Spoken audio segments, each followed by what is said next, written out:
Hola, buenos días. Feliz Navidad a todos, feliz año nuevo. გილოცავთ ახალ წელსშობას, გისურვებ ჯანმრთელობას, კარგად ყოფნას და წარმატებებს. დღეს მინდა ვისაუბროთ სიყვარულზე. უბრალოდ სიყვარულზე და მოწონებაზე და კიდევ უფრო ზუსტად იმ სიტყვებზე, რომლითაც ესპანურენაში გამოიხატება სიყვარული ან მოწონება. ეხლა რაშია საქმე, რატო გადავწყვიტე ეს თემა ამეყო? იმიტომ რომ პირველ რიგში არსებობს განსხვავება ქართულ ენასა და ესპანურ ენას შორის, იმ მხრივ რომ ქართულ ენაში შეიძლება გიყვარდეს არა მარტო ადამიანი ან ცოცხალი არსება, არამედ შეიძლება ასევე გიყვარდეს რაღაცა. მაგალითად რაღაც მოქმედება, ცურვა. შეიძლება გიყვარდეს ქალაქი რაღაცა. ან შეიძლება გიყვარდეს წიგნების კითხვა. ესპანურ ენაში არ შეიძლება გიყვარდეს ეს ყველაფერი. ესპანურ ენაში შეიძლება გიყვარდეს მხოლოდ ადამიანი, ან ცოცხალი არსება. მაგალითად შენი შინაური ცხოველი. ხო? და აი ამ განსხვავებებზე მინდა სწორედ ვილაპარაკოთ. დავიწყოთ სიყვარულით, ხო? querer amar ორი სიტყვა არის, რომელიც ესპანურ ენაში სიყვარულს გამოხატავს, სინონიმებია თითქმის. amar უფრო გამოიყენება უფრო რომანტიული სიყვარულის შემთხვევაში, როდესაც ვინმე გინდა თქვა, რომ გიყვარს ეს რომანტიულად. querer უფრო ფართო გაგებით გამოიყენება. ჯერთი დავიწყოთ იმით, რომ querer ასევე ნიშნავს ნდომას, სურვილის ქონას, ხო? Yo quiero viajar a España. მინდა ესპანეთში მოგზაურობა. მეორე მნიშვნელობა არის სიყვარული. და უცნაური ის არის, რომ როდესაც ჩვენ ადამიანს ვეუბნებით te quiero mucho, მაგალითად, ძალიან მიყვარხარ, ხო? ამაში არავითარ შემთხვევაში არ იგულისხმება არანაირი სექსუალური ქვეტექსტი. ანუ ეს არ არის მე შენ მინდიხარ. მიუხედავად იმისა, რომ querer ნდომასაც ნიშნავს, ხო? I want you, როგორც არის ინგლისურად, ამ I want you-ს სინონიმი te quiero არ არის. te quiero არის მხოლოდ მე შენ მიყვარხარ. ხო? te quiero mucho. Yo quiero a mis hijos. მიყვარს ჩემი შვილები. Yo quiero a mi familia, მიყვარს ჩემი ოჯახი და ასე შემდეგ. მაგრამ querer არავითარ შემთხვევაში და არც ამარ არ გამოიყენება, როდესაც ჩვენ რაღაცა გვიყვარს. გასაგებია თქვას, როდესაც ჩვენ ქართულში ვამბობთ, რომ რაღაცა გვიყვარს ძალიან, ან გვიყვარს ძალიან, ეს ნიშნავს, რომ უბრალოდ ძალიან მოწონებაზე უფრო ძალიან მოგწონს, ხო? ანუ როდესაც შეიძლება რაღაცა მოგწონდეს, შეიძლება რაღაცა მოგწონდეს ძალიან და შეიძლება რაღაცა ძალიან მოწონებაზე უფრო მოგწონდეს. და ასეთ შემთხვევაში ვამბობთ, რომ მიყვარს რაღაცა. ცურვა მაგალითად. ესპანურ ენაში ზმნა querer და არც amar ასეთ შემთხვევაში არ გამოიყენება. querer და amar არის სიყვარული მხოლოდ ადამიანის მიმართ, ცოცხალი არსების მიმართ, ასე ვთქვათ, ხო? ხოლო როდესაც ჩვენ გვინდა რომ ვთქვათ, რომ რაღაცა მიყვარს, ასეთ შემთხვევაში არსებობს მეორე ზმნა encantar, რომელიც იუღლება მიცემით ბრუნვაში, როგორც gustar, me encanta, te encanta, le encanta და ასე შემდეგ, ხო? და ასეთ შემთხვევაში ვამბობთ აი ამ ზმნას, როდესაც გვინდა ვთქვათ, რომ რაღაცა გვიყვარს. Me encantan las montañas. მე მიყვარს მთები. Me encanta esquiar. მე მიყვარს თხილამურებზე დგომა. Me encanta nadar. მე მიყვარს ცურვა. ხო? Me encanta esta ciudad. მე მიყვარს ეს ქალაქი და ასე შემდეგ. აი ეს განსხვავება არის და ეს აუცილებლად უნდა ვიცოდეთ, იმიტომ რომ როდესაც თქვენ დააპირებთ თქმას, რომ რაღაცა გიყვართ, აუცილებლად იფიქრეთ encantar-ზე. querer-ზე არ იფიქროთ, querer მხოლოდ ადამიანის შემთხვევაში. და კიდევ ერთი, querer, როგორც თქვით, ნებისმიერი სიყვარული არსებობს, ეს ყველაზე ფართო გაგებით. ანუ აქ არ იგულისხმება არაფერი კონკრეტული, ხო? შეიძლება querer შეიძლება გიყვარდეს, გამოიყენო ეს querer, როდესაც გინდა თქვა, რომ გიყვარს შენი ცოლი, გიყვარს შენი შეყვარებული, გიყვარს შენი შვილი, დედა, მამა, ძმა, არ ვიცი, მეგობარი, ნებისმიერ შემთხვევაში შეიძლება ეს გამოიყენებოდეს. Quiero mucho a mis amigos. ნორმალური გამოთქმა ძალიან მიყვარს ჩემი მეგობრები და მორჩა. არაფერი აქ ქვეტექსტი ამას არ აქვს.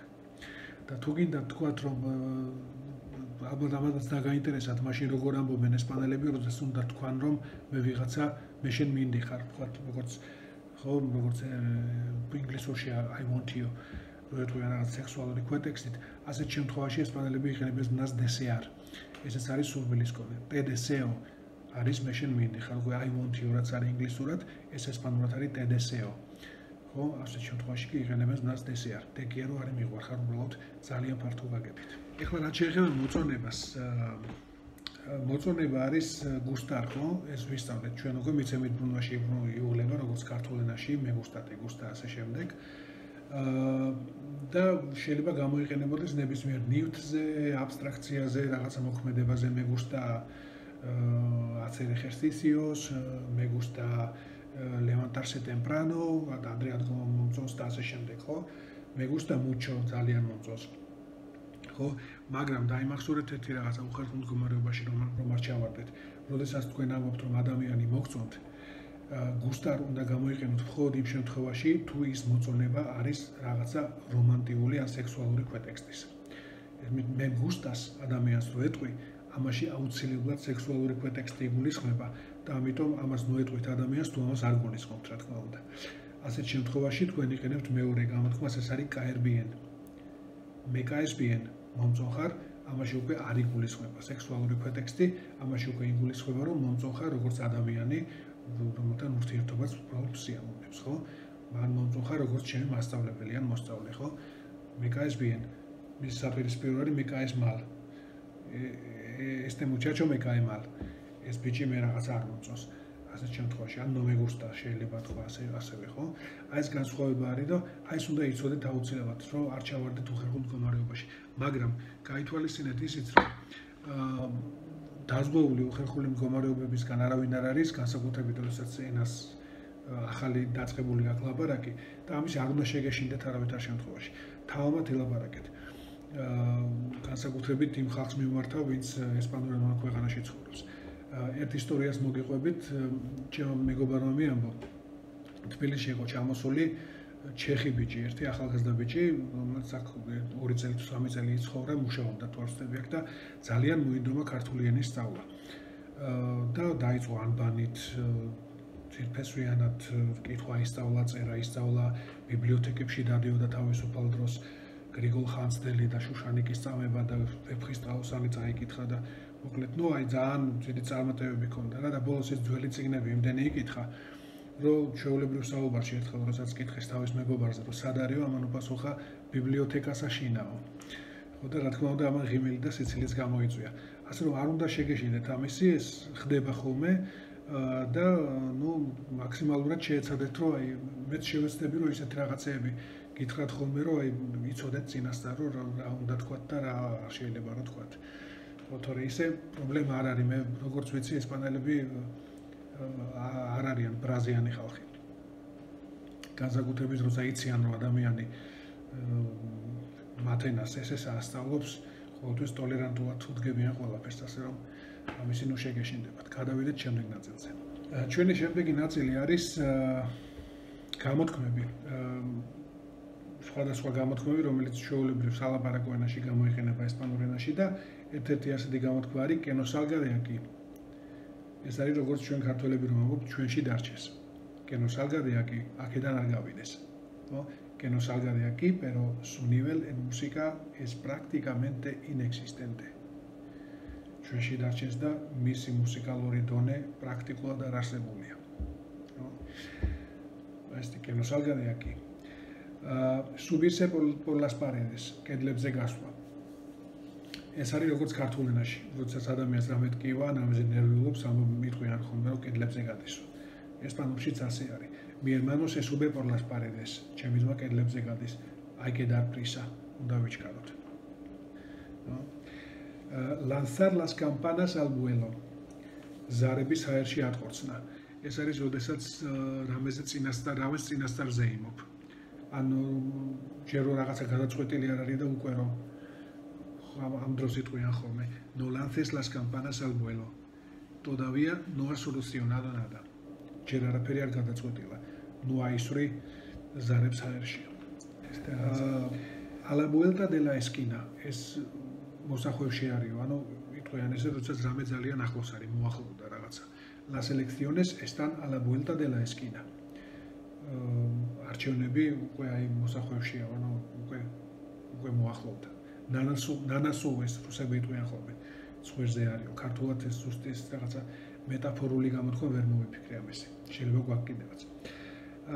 dar pie ფეხის მიცემა, ეს არის საბაბის მიცემა. ხო, პრინციპში ეს არის გამოწვევა რაღაცა რომ რაღაცას გამოიწვევს, ან რაღაცას რომ საბაბს მისცემს. dar pie ფეხის მიცემა, იგივე საბაბის მიცემა არის. Yo nunca le he dado pie. მე მისთვის საბაბი არასდროს მიმეცია. ხო, ან ნებისმიერ კონტექსტში შეიძლება ეს გამოყენებული იქნას. Este accidente puede dar pie a las manifestaciones mayores. ამ შემთხვევაში შეიძლება გამოიწვიოს უფრო დიდი მანიფესტაციები. უელეა ჩამოსკინა დამწრის სუნი აზდის. ეს ნიშნავს, რომ რაღაცა ცუდი სუნი აზდისო დაიტყვიან. ხო, არაპირდაპირი გაგებით. ხო, crees que nos está engañando? ფიქრობ, რომ გვატყუებს? Pues no sé, არ ვიცი. Pero me huele a chamusquina todo esto. მაგრამ ამ ყველაფერს ჩემთვის დამწრის სუნი აზდის. Me huele a chamusquina. Tener mala pinta, ან tener buena pinta. ეს არის კარგად გამოიყურება, ანუ კარგი პირი უჩანს, ცუდი პირი უჩანს. ეს რაღაც არის დაახლოებით. Esta herida tiene muy mala pinta. ამ ჭრილობას ძალიან ცუდი პირი უჩანს, ანუ ისე გამოიყურება, რომ როგორც ჩანს მძიმე ჭრილობაა. ხო ეს რეთვიან ხოლმე tiene muy mala pinta. Tiene buena pinta todo esto. ამ ყველაფერს კარგი პირი უჩანს. ხო, ეს რაღაც არის. და ბოლოს არის ნიპერო ნიპერა. ეს არის არანაირი მაგრამ, არავითარი მაგრამ. ხო? პერა არის მსხალი, პერო არის, მაგრამ სიტყვების თამაშია. ¿Por qué has llegado tan tarde? Რატომ დაიგვიანე ასე? Lo siento, pero ni pero ni pera. Estás despedido. არანაირი მაგრამ, დათხოვილი ხარ. აი ეს რაღაც არის. შევხვდებით მალე ერთმანეთს, ნახვამდის.